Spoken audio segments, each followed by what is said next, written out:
ನಮಸ್ಕಾರ ಸ್ನೇಹಿತರೆ, ನೀವಿನ್ನು ನೇಟಿವ್ ನ್ಯೂಸ್ ಚಾನಲನ್ನು ಸಬ್ಸ್ಕ್ರೈಬ್ ಮಾಡಿಲ್ಲ ದಯವಿಟ್ಟು ಈ ಕೂಡಲೇ ಸಬ್ಸ್ಕ್ರೈಬ್ ಮಾಡಿ ಸ್ನೇಹಿತರೆ. ಬನ್ನಿ ಸ್ನೇಹಿತರೆ, ಇಂದು ವರದಿಯಲ್ಲಿ ಮುಂದುವರಿಯೋಣ.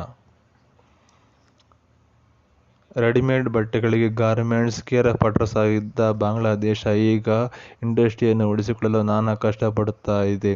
ನಿಜ ಹೇಳಬೇಕು ಅಂದರೆ ಅಲ್ಲಿನ ಸೀನ್ ಉಲ್ಟಾ ಆಗಿದೆ. ಪರಿಸ್ಥಿತಿ ಎಷ್ಟು ಗಂಭೀರವಾಯಿತು ಅಂತಂದರೆ ಫೆಬ್ರವರಿ 1ರಿಂದ ದೇಶದ ಎಲ್ಲ ಸ್ಪಿನ್ನಿಂಗ್ ಮಿಲ್ಗಳನ್ನು ಪರ್ಮನೆಂಟ್ ಆಗಿ ಬಂದ್ ಮಾಡ್ತೀವಿ ಅಂತ ಅಲ್ಲಿನ ಟೆಕ್ಸ್ಟೈಲ್ ಅಸೋಸಿಯೇಷನ್ ಅನೌನ್ಸ್ ಮಾಡಿದೆ.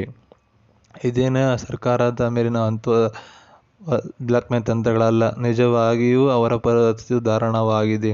ಅಲ್ಲಿನ ಮೇಲಿನ ಮಾಲೀಕರು ಕೈ ಚೆಲ್ಲಿದ್ದಾರೆ.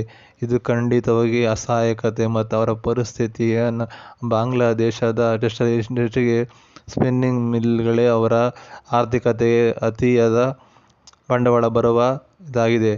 ದಾರವೇ ಈ ಸ್ಪಿನ್ನಿಂಗ್ ಮಿಲ್, ದಾರವೇ ಜಾಕೆಟ್ ಆಗಿ, ಸೆಟ್ಟಾಗಿ, ಡ್ರೆಸ್ ಆಗಿ ಬರುತ್ತೆ. ಸ್ಪಿನ್ನಿಂಗ್ ಮಿಲ್ಲಿಂದ ದಾರ ಬರಲ್ಲ, ದಾರ ಇಲ್ಲದೆ ಬಟ್ಟೆ ಬರಲ್ಲ. ಪೂರ್ತಿ ಬಟ್ಟೆ ಸಪ್ಲೈ ಚೈನ್ ಇಸ್ಪೀಟೆಗಳ ಮನೆಗಳಂತೆ ಕುಸಿದು ಬೀಳುತ್ತೆ. ಈಗ ಬಾಂಗ್ಲಾದೇಶ ಡೇಂಜರ್ ಝೋನಲ್ಲಿ ಇದೆ. ಅಷ್ಟಕ್ಕೂ ಇಷ್ಟು ಇಂಡಸ್ಟ್ರಿ, ಪ್ರಪಂಚದ ಅತ್ಯಂತ ಬಟ್ಟೆ ಸಪ್ಲೈ ಮಾಡುವ ಒಂದು ದೇಶ ಏಕಾಏಕಿ ಈ ಪರಿಸ್ಥಿತಿಗೆ ಏಕೆ ಬಂತು? ಇದರ ಬಗ್ಗೆ ತಿಳಿದುಕೊಳ್ಳೋಣ ಬನ್ನಿ ಸ್ನೇಹಿತರೆ. ಅದಕ್ಕಿಂತ ಮುಂಚೆ ಬಾಂಗ್ಲಾದೇಶದ ಎಲ್ಲ ಇಂಡಸ್ಟ್ರಿಗಳು ಇದು ಕುಸಿದು ಬಿಡೋಂತ ಬಯಸಿದ್ರೆ ಈ ಕೂಡಲೇ ಲೈಕ್ ಮಾಡಿ ಮತ್ತು ಸಬ್ಸ್ಕ್ರೈಬ್ ಮಾಡಿ, ಜೈ ಭಾರತ್ ಅಂತ ಕಮೆಂಟ್ ಮಾಡಿ. ಬಾಂಗ್ಲಾದೇಶ ಈಗ ಕುಸಿಯುವ ಕಥೆ ಇದೆ. ಇದಕ್ಕೆ ಮೇನ್ ರೀಸನ್ ಅಲ್ಲಿನ ಸರ್ಕಾರ ತೆಗೆದುಕೊಂಡ ತಪ್ಪು ನಿರ್ಧಾರ, ಅವರ ಪಾಲಿಸಿಗಳು. ಒಂದು ಕಾಲದಲ್ಲಿ ಯುನೆಸ್ ತೆಗೆದುಕೊಂಡ ನಿರ್ಧಾರ, ಅವರ ಸ್ಟ್ರಾಟಜಿಗಳನ್ನು ಆಕಾಶಕ್ಕೆ ಏರಿಸಿದರು. ಅದೇ ಪಾಲಿಸಿ ಅವರ ಶಾಪವಾಗಿವೆ. ಕೆಲವು ದಿನಗಳ ಹಿಂದೆ ಬಾಂಗ್ಲಾದೇಶವು ಸರ್ಕಾರವು ಒಂದು ರೂಲ್ಸ್ ತಂದಿತ್ತು. ರೆಡಿಮೇಡ್ ಬಟ್ಟೆ ರಫ್ತು ಮಾಡುವ ಕಂಪನಿಗಳು ಹೊರದೇಶಗಳಿಂದ ಬರುವ ಯಾವುದೇ ಟ್ಯಾಕ್ಸ್ ಇಲ್ಲದೆ ದಾರವನ್ನು ಕಚ್ಚಾ ವಸ್ತುಗಳನ್ನು ಇಂಪೋರ್ಟ್ ಮಾಡಬಹುದು ಅಂತ. ಕೇಳೋದಕ್ಕೆ ಐಡಿಯಾ ಚೆನ್ನಾಗಿದೆ. ಅದಕ್ಕೆ ರಾ ಮೆಟೀರಿಯಲ್ ಕಡಿಮೆ ಆಗುತ್ತೆ, ರಫ್ತು ಹೆಚ್ಚಾಗುತ್ತೆ ಅಂತ ಅವರ ಐಡಿಯಾ ಆಗಿತ್ತು ಸ್ನೇಹಿತರೆ, ಮಾಡಿದ್ರು. ಆದರೆ ಇಲ್ಲಿ ಅವರ ಪ್ಲಾನ್ ಉಲ್ಟಾ ಹೊಡೀತು. ತಾಯಿ ಹೊಟ್ಟೆಗಿಟ್ಟಲ್ಲ ಅಂದರೆ ದಾನ ಮಾಡ್ದಂಗೆ ಆಯಿತು. ಇದು ಪರಿಸ್ಥಿತಿ, ಬಾಂಗ್ಲಾದೇಶ ಪರಿಸ್ಥಿತಿ. ಹತ್ತಿ ದಾರವನ್ನು ಪ್ರೊಡ್ಯೂಸ್ ಮಾಡೋದರಲ್ಲಿ ಭಾರತ ನಂಬರ್ 1 ಅಂತ ಗೊತ್ತು. ನಮ್ಮ ಸರಕು ಸೂಪರ್ ಆಗಿರುತ್ತೆ, ಕ್ವಾಲಿಟಿ ಇರುತ್ತೆ, ರೇಟು ಕಮ್ಮಿ ಇರುತ್ತೆ. ನಮ್ಮ ತಂತ್ರಜ್ಞಾನ ಮತ್ತು ವಿಜ್ಞಾನ ಮುಖ್ಯ ಅಂತ ಎಲ್ಲರಿಗೂ ಗೊತ್ತು. ನಮ್ಮ ಭಾರತೀಯ ದಾರೆಯ ವ್ಯಾಪಾರ ಪ್ರಮಾಣದಲ್ಲಿ ಬಾಂಗ್ಲಾ ಪ್ರಮಾಣವನ್ನು ಅಲ್ಲಿನ ಬಟ್ಟೆ ಕಂಪನಿಗಳು ಭಾರತದ ಸರಕುಗಳನ್ನು ಕೊಂಡುಕೊಳ್ಳಲು ಮುಂದೆ ಬಂದರೆ ಬಿಸ್ನೆಸ್ ಅಂದಮೇಲೆ ಲಾಭ ನಷ್ಟ ನೋಡ್ತಾರೆ. ಅದಕ್ಕೆ ಲೋಕಲ್ ಸೆಂಟಿಮೆಂಟ್ ಬಿಟ್ಬಿಟ್ಟು ಇಂಡಿಯನ್ ದಾರಕ್ಕೆ ಒಲಿದರು. ಅಲ್ಲಿನ ಲೋಕಲ್ ಸ್ಪಿನ್ಗಳೆಲ್ಲ ಗಿರಾಕಿಗಳು ಇಲ್ಲದಂತಾಯಿತು. ಈಗ ಗೋದಾಮುಗಳಲ್ಲಿ ಸರಕು ಕುಳಿತಾ ಇದೆ, ಕೊಳ್ಳುವವರಿಲ್ಲ. ₹1 ಬಿಸ್ನೆಸ್ ಆಗದಿದ್ದರೂ ಮೇಂಟೆನೆನ್ಸ್ ಖರ್ಚು ಹಾಗೆ ಇರುತ್ತೆ ಅಲ್ವಾ? ಕೋಟಿ ಬೆಳೆಯುವ ಮಿಷನರಿಗಳು ಲಾಭವಿಲ್ಲದಂತಾಗಿದೆ. ವಸ್ತುಗಳು ಮಾರಾಟವಾಗದಿದ್ದರೆ ಫ್ಯಾಕ್ಟರಿಯನ್ನು ಮಾಡಲು ಎಲ್ಲಿಂದ ಬರಬೇಕು?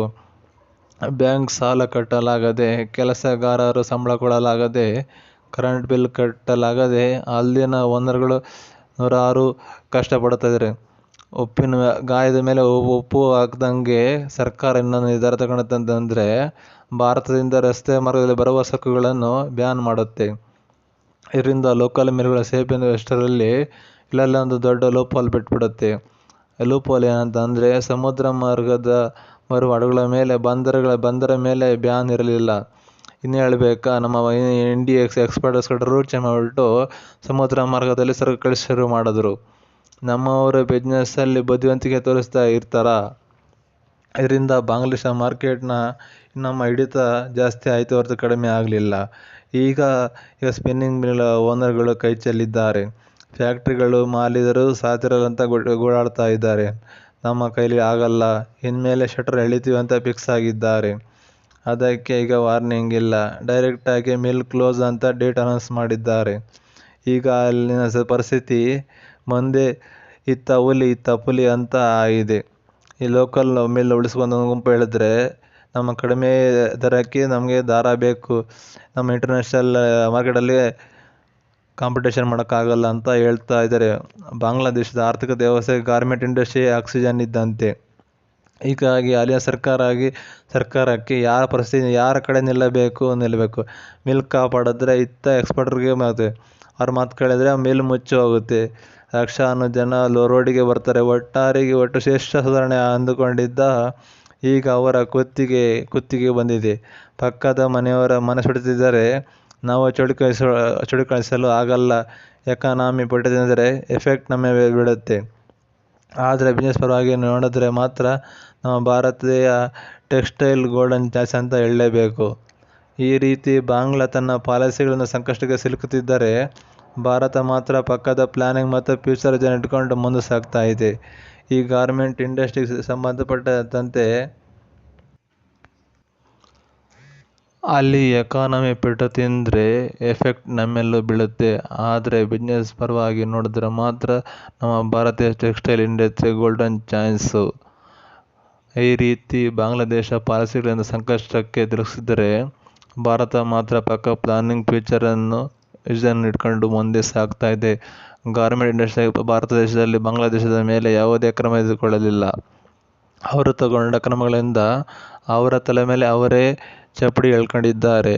ಏನೇ ಆಗಲಿ ಮುಂದೆ ಬರುವ ದಿನಗಳಲ್ಲಿ ರಾಜಕೀಯ ಎಕಾನಮಿಯಲ್ಲಿ ನಾವು ಬಹಳಷ್ಟು ಬದಲಾವಣೆ ನೋಡಬಹುದು. ನಮ್ಮ ನೆರೆಹೊರೆಯ ದೇಶ ಪಡುತ್ತಿರುವ ಕಷ್ಟ ನಮಗೆ ಪಾಠವಾದರೆ ನಮ್ಮ ದೇಶ ತೆಗೆದುಕೊಳ್ಳುವ ಕ್ರಮ ಮತ್ತು ಅದರ ಭರವಸೆ. ನಿಮ್ಮ ಅಭಿಪ್ರಾಯ ತಿಳಿಸಿ. ದಯವಿಟ್ಟು ನೀವಿನ್ನೂ ನಮ್ಮ ಚಾನಲ್ ಸಬ್ಸ್ಕ್ರೈಬ್ ಮಾಡಿ. ದಯವಿಟ್ಟು ನಮಸ್ಕಾರ. ಜೈ ಹಿಂದ್, ಜೈ ಭಾರತ್.